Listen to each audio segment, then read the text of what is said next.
Journal Entries, Chapter 2, Wild 21st Edition. Using the chapter example, we will walk through how to prepare journal entries, post them to the general ledger, and prepare an unadjusted trial balance. First, we have a transaction that's transpired, and it's an external transaction, meaning that it's taking place between the business and outside entities, and even though this involves the owner, it's considered outside the business because the business is its own entity. So in this instance, we received an investment by the owner in the amount of $30,000 cash. So get out your accounting equation showing whether or not debits or credits increase assets, whether debits or credits increase liabilities, and whether debits and credits increase owner's equity accounts. It would be good for you to have this at your side as we go through this video so that you can look at the reason why things are being debited and other things are being credited.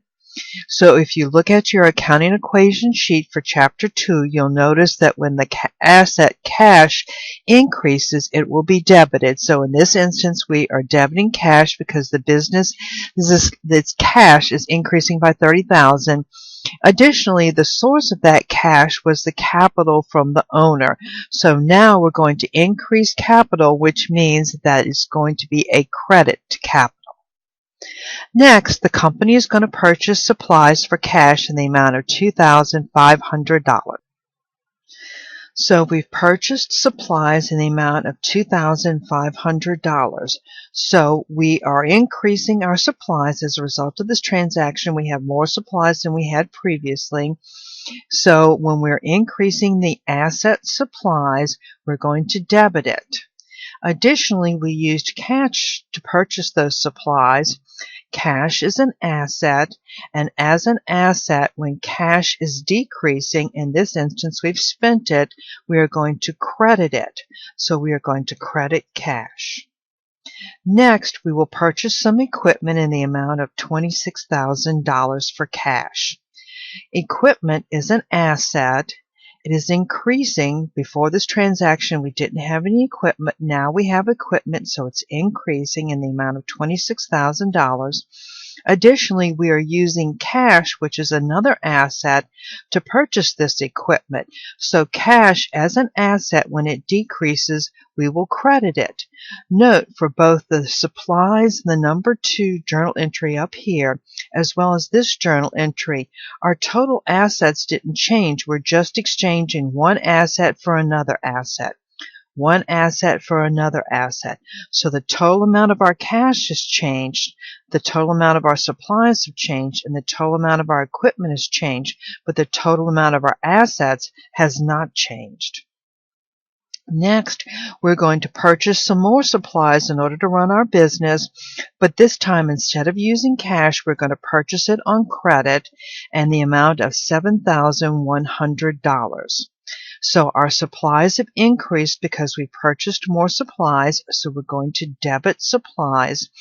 And now we are going to increase accounts payable, which is a liability.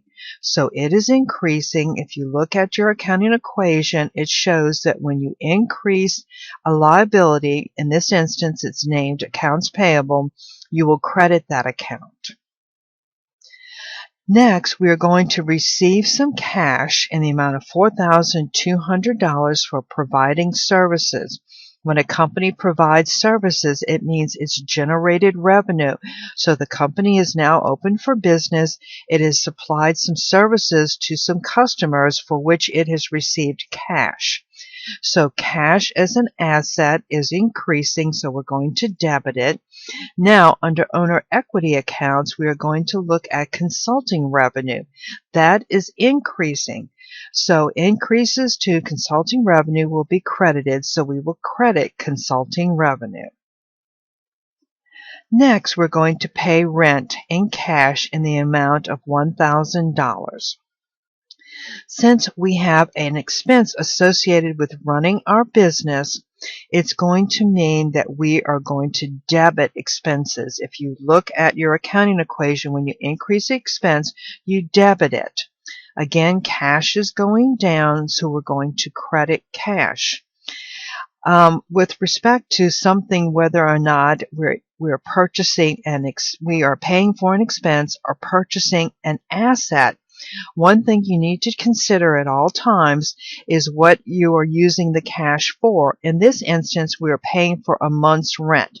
Since it's the near term and is not expected to benefit future periods, it would be an expense. However, if this was prepaying rent for 10 months, in the amount of $100 per month, so that would equal $1,000. So if we were prepaying rent for $1,000 and it was benefiting 10 future periods, it would be an account called a prepaid rent or an asset. In that instance, the hallmark of whether or not it is an asset or an expense is whether or not what we're paying for benefits future periods. If it benefits future periods, then it's an asset, but since it's benefiting the current period, it's an expense. Next, we're going to pay salaries to our employees in the amount of $700. Well, since our expenses are increasing, if you look at your accounting equation, it means we will debit the expense. We didn't have it prior to this, but once we paid it, now we've had an expense of salary. And again, our cash is going down, so we will credit it. Next, we're going to provide consulting services to a client for $1,600, and we're also going to rent to them a portion of our building for $300. But this is going to be done on credit. So our client is not going to give us $1,600 for consulting services and $300 in rent and $1,900 in cash. Instead, they're going to charge it on credit. Well, since that means that we've earned the revenue, we've got a receivable, a benefit coming back to us. So instead of using cash to pay for this, the client has agreed to pay us later. This means we have an account receivable, and it means an amount will be receivable by us. The amount of that is $1,900, which is comprised of consulting revenue in the amount of $1,600 and rental revenue in the amount of $300.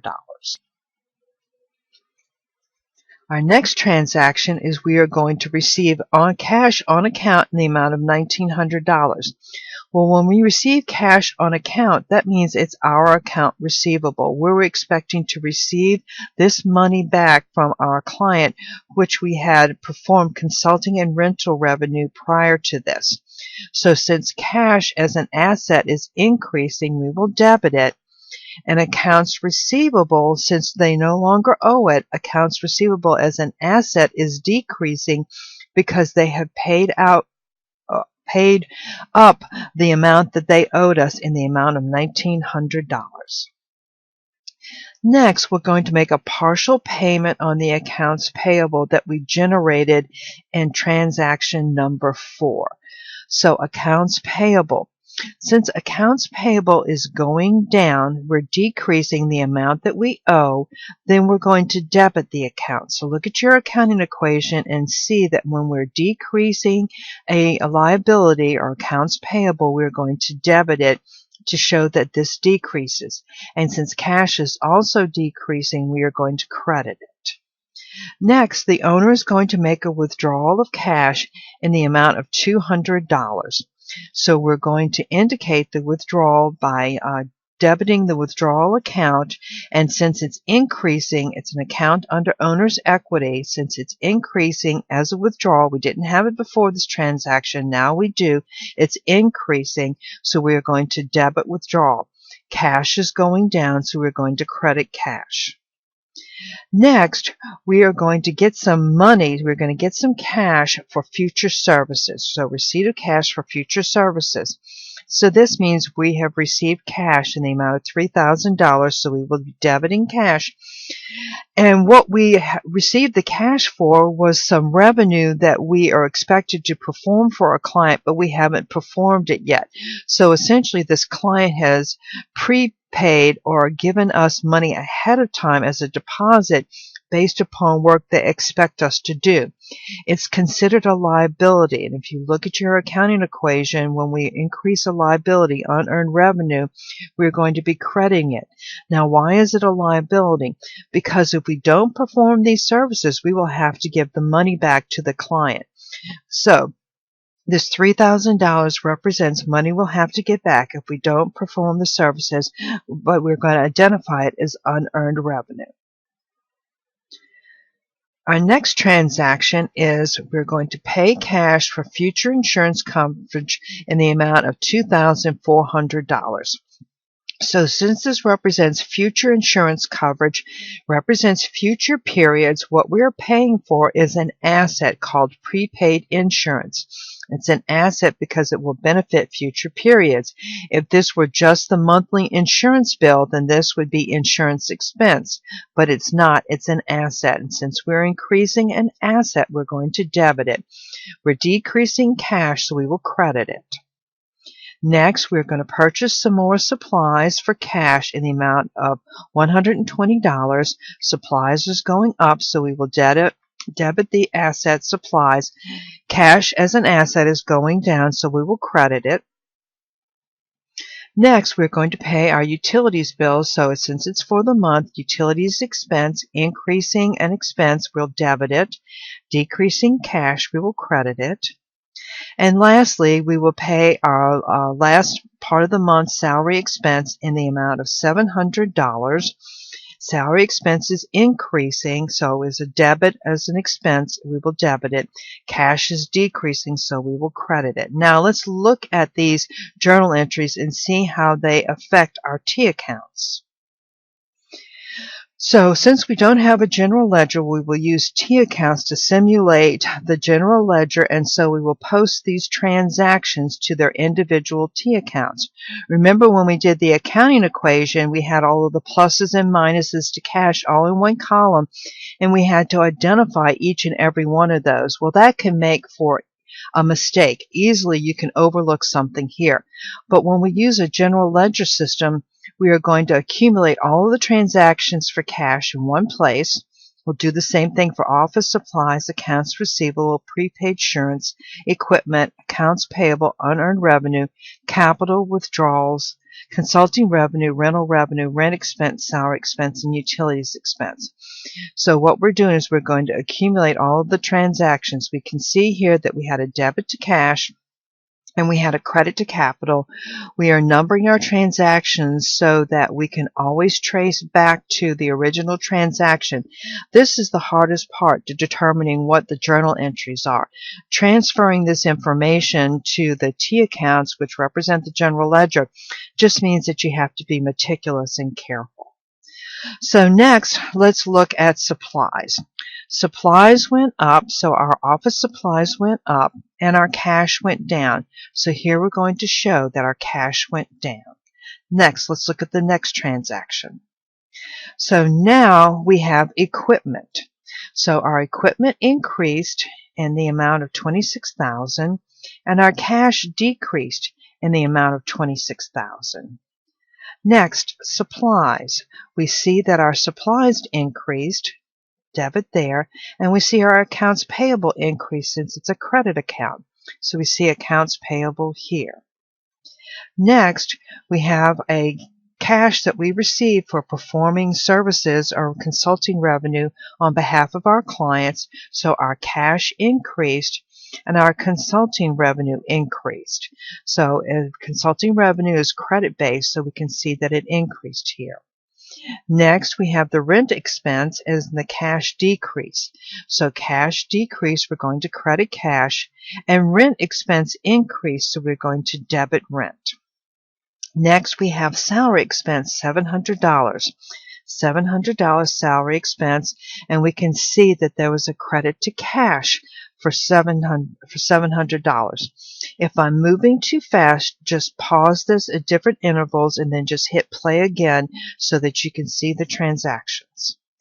Next, we have the accounts receivable that we generated because we provided consulting revenue and rental revenue, both of these services, to a client who agreed to pay us later. So we didn't get cash for it. We got a receivable, which means we will receive money from the client, but not that day. So we have our consulting revenue going up, we have our rental revenue going up, and we also have our asset, the receivable, going up. The next day we receive the cash, so we see that cash has gone up. We're going to debit cash, and now we can see that we're going to credit the accounts receivable. When our debits equal our credits, it means that the balance is going to be zero, so they no longer owe us that money.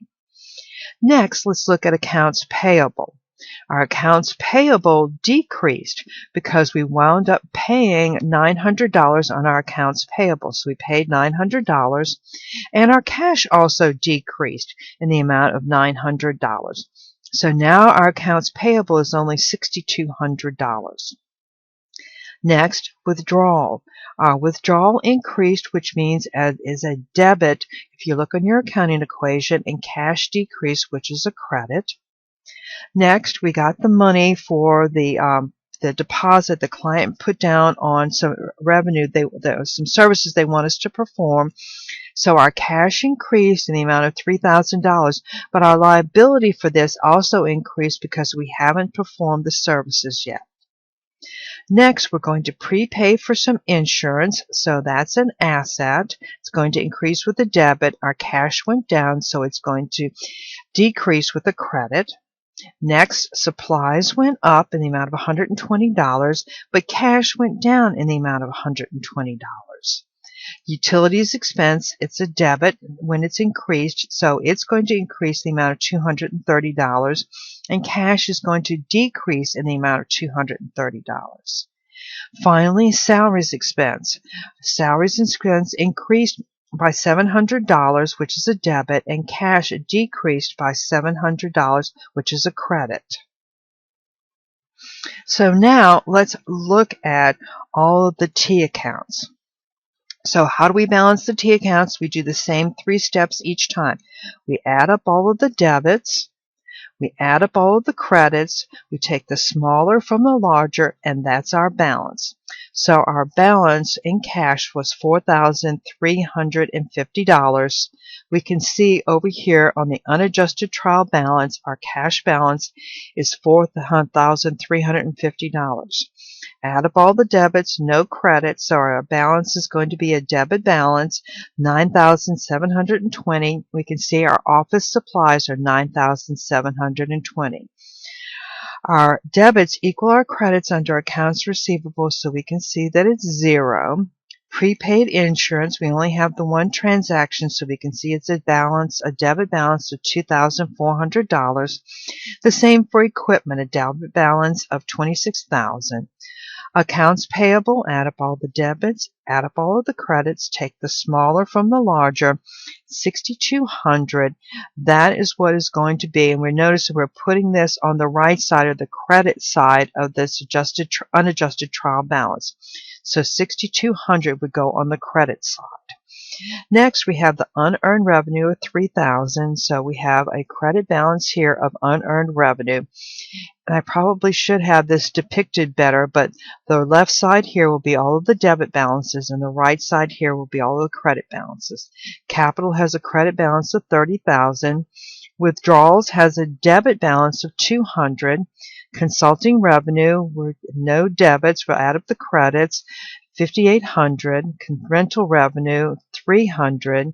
Rent expense, $1,000. Salary expense, $1,400. And utilities expense, $230. Now, what you're doing with the unadjusted trial balance, which is the official name for this, is you're looking to see that all of these accounts have normal balances. And what's a normal balance? A normal balance is whether or not an account increases with a debit or a credit. So since assets increase with the debit, A normal balance for these assets, cash, accounts receivable, accounts, office supplies, prepaid insurance, and accounts payable, we expect it to be a debit balance. What increases liabilities? It's a credit, so you would expect a credit balance. What increases capital? Credits, so we expect a credit balance. What increases withdrawals? Debits. What increases revenue? Credits, so you would expect a credit balance. What increases expenses?